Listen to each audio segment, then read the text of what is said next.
Hello guys, and today I'm going to be teaching you how to make a deck speech. So the first step to this speech is starting your outfit. Now I personally like to look as professional as possible, and especially during state levels, they expect you not to show up in jeans and plaid or whatever, they get mad. So here's what I recommend instead. I wear a single color. You can put stripes if you want, preferably pinstripe. Dress shirts, just button-ups, good collar, and then I recommend your accessories to match your shoes, of course. So I have a black belt and black watch, the metal band, and then the slacks, which you can cheap out a little bit. They can't tell the difference if you go to Target. Just get some slacks, button or clip on the front, or both. Preferably both. You can switch out what you want to show them. And then shoe-wise, I personally wear high-top Chelsea boots just so you can wear whatever socks. But you can really mess around with that. And then just something to stand out from your competition. I recommend a good cologne. This is Leather and Bergamot. It's one I tend to use now. I had soap and Bath and Body Works before this, but it's more around the mill. But your competition will be stinky and sweaty all day, and you will be a refractor for the judges. So now that we're done with outfits, move on to step 2.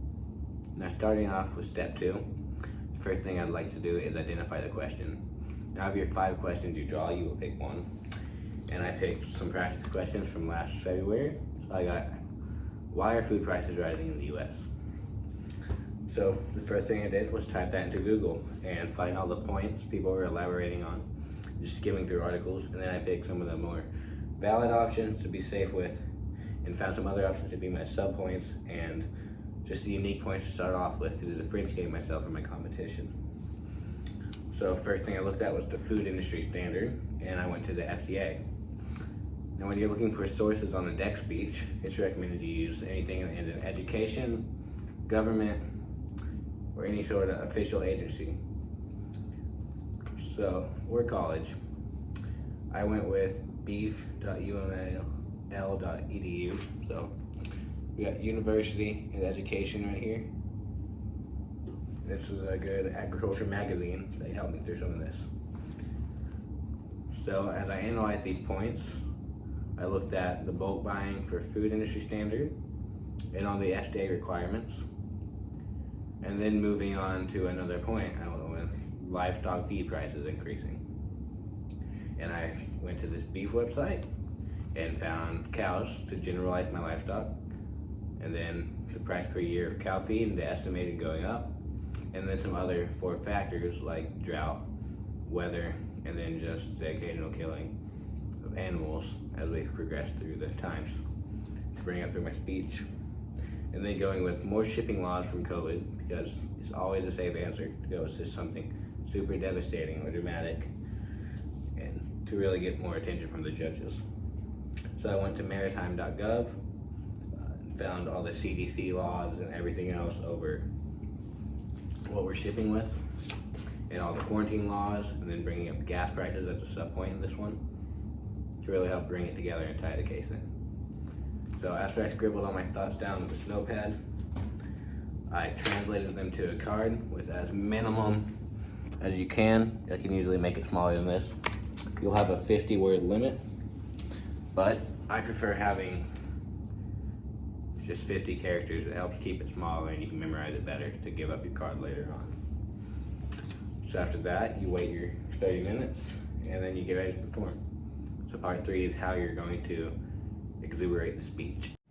Now going ahead and starting off with step 3, we're going to wait outside first off before you start the speech.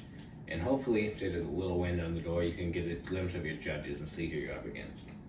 And as bad as it's going to sound, if it's Margaret, the 80-year-old who's been in this for 20 years, she's gonna want a little bit different of an introduction than Jeff, who just graduated college for this.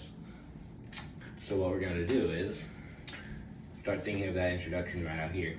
Get that pressure on so you can really think of something. Because you have to know your judges. The introduction can make or break the speech and can add up to a minute, usually. So if I see Margaret over here, I'm gonna think of something sad. And if I see Jeff, I'm gonna go, okay, what's something funny? I remember I used to want this one game and I couldn't get a hold of it. That reminded me of food shortages. And after I do that, I'm gonna work on some vocal exercises outside, generally just to work off the nerves and help myself get ready to prepare the speech. After I come into the room, I'm gonna tell the judges who I am, blah, blah, blah, the information they want. I'll show them my card and give them my question. They'll confirm it's less than 50 words. I'll try and keep less than 50 characters just to keep them happy. And then I get back in the position. They say you can start, and I move on. Now the main thing to note is there are two general ways people move. You have a line where I start my introduction, I move to the side, I move back over here, and I move back into the middle with the conclusion. That works for some people. I prefer to go a little bit different with mine. I like to start as a triangle. So I'll start my introduction right here in the middle, blah, blah, blah. Then I'm going to step forward. My first point is, blah, blah, blah. Then I'm going to transition into this point, blah, blah, blah, live feed prices suck. And I transition over here, and I go, shipping laws also suck. COVID's causing problems. And then I come back into the middle with a conclusion, step back just a baby bit. Because of live feed laws and shipping laws and food standard stuff from the FDA, food prices are getting higher. And I mentioned my intro one more time in the middle of that. And in doing all that, I create a notable pattern and exaggerate all my points. My introduction was still here. If they need to remember something, they can think, oh, he was standing right here. And because of that, it's a lot less easy for the judges to get confused about what I'm talking about. I really exaggerate and make myself stand out from some competition. And they say you can leave, and you ask me every question back, because some judges are picky about it, some aren't. You'll take it back, and you'll leave the room and try and find the rest area you're at, because usually you'll get lost. And that's it.